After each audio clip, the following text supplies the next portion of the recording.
Velkommen til mit showlokale her i Viborg. Mit navn det er Michael Roy, og denne video den kan ses som et supplement til den informationsseddel, som jeg har vedhæftet på min hjemmeside www.m-rui.dk. På den seddel finder du alle de informationer, du skal vide i forhold til den praktiske køreprøve til motorcykel. Når jeg gennemgår teknikken på motorcyklen, så vil jeg bruge 3 udtryk.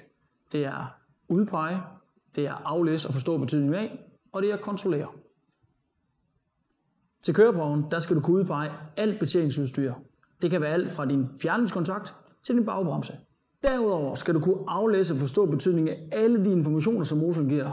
Det kan være speedometer, omdrejningstæller, indikator for blinklys, olietryk eller din ABS-bremser. Dit styreapparat, der er flere ting, du skulle kontrollere. Din håndtag og dit styr, det skal være spændt ordentligt fast. Når du drejer fra udslag til udslag, så må dine hænder ikke komme i klemme, og der må ikke være nogen mislyde. Vores styreapparat, der må ikke forekomme væsentslør. Og væsentslør, det betyder mærkbare slør. Alle de steder, hvor der er bevægelige dele, der kan der jo forekomme slør.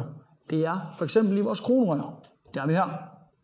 Der må heller ikke være slør i vores gafler, imellem vores gaffelkrone og samlet stykke. Det har vi her. Og til sidst har vi vores hjullejer hernede.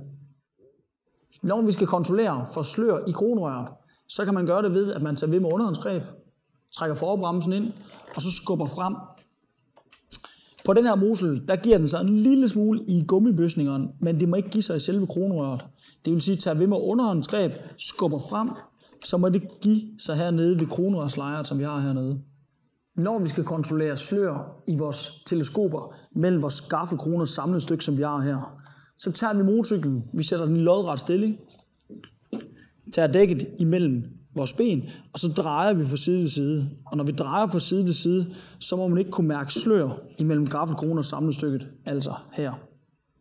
Så mangler vi slør i hjullejer. Hjullejer, det er det, vi har herinde.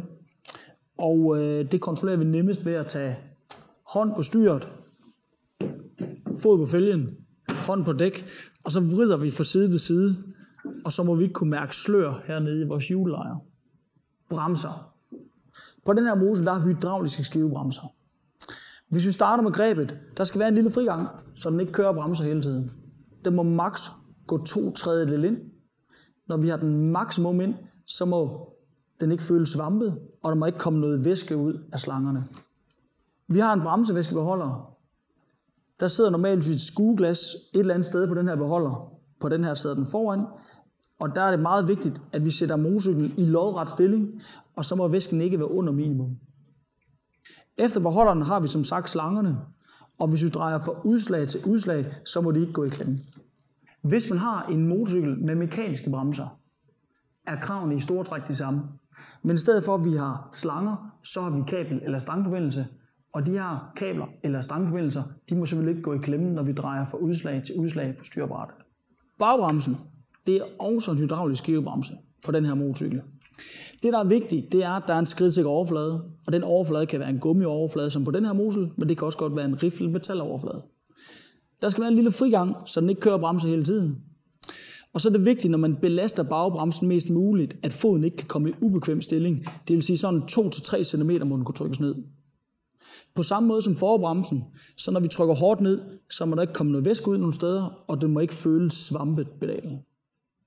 Når vi sætter motorcyklen i lodret stilling, så har vi en væskebeholder ligesom foran, og den skal være mellem minimum og maksimum. Det kan selvfølgelig også godt være den mekaniske bagbremse, man har på sin motorcykel. Og der er det en kabel- eller stangforbindelse, man skal kontrollere, og måske en bremsearm med en slidindikator. På motorcyklen, der skal vi kontrollere, at alle lygter og reflekser, de skal være rene og hele.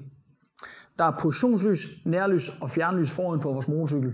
Det vi skal kontrollere, det er, at vores nærlys, det ikke blænder. Det vil sige, at det skal have et fald på 1%. Hver meter, du går væk fra motorcyklen, der skal det falde 1 cm. Vi har blinklys foran og bag på motorcyklen, og de skal lyse så kraftigt, vi kan se dem i solskin. Hvis de blinker hurtigere end normalt, så kan det være tegn på defekt eller en sprungbærer. Bag på motorcyklen har vi baglys, bremselys og nummerpladebelysning. Bremselyset, det skal lyse væsentligt kraftigere end baglyset. Det skal kunne ses i kraftig solskin. Så har vi noget nummerpladebelysning, og det skal kunne oplyse nummerpladen med hvidt lys. Vores horn på motorcyklen, det skal have en klar, konstant tone. Vi er kommet til motoren. Motoren, der skal være tilpas mængde olie i. Vi kontrollerer oliestanden ved, at den er i lodret stilling, ligesom al anden væske på motorcyklen.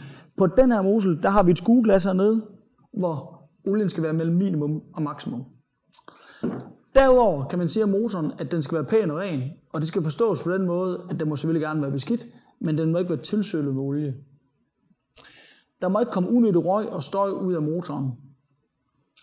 Bag ved motoren har vi vores transmission om til vores trækkende hjul, altså baghjulet. I det her tilfælde er det en kæde.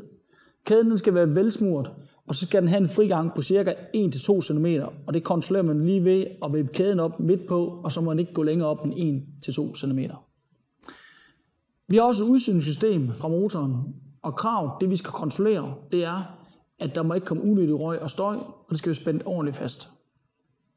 På vandkølede motorcykler skal vi kontrollere, at væskestanden er i orden. Ligesom alle andre væsker skal vi sørge for, at motoren står i lodret stilling, og så skal der være kølervæske mellem vores minimum og vores maksimum. Dæk er en del af de bærende dele. Det skal være uden revner, buler og tæring. Der skal minimum være 1 mm mønster.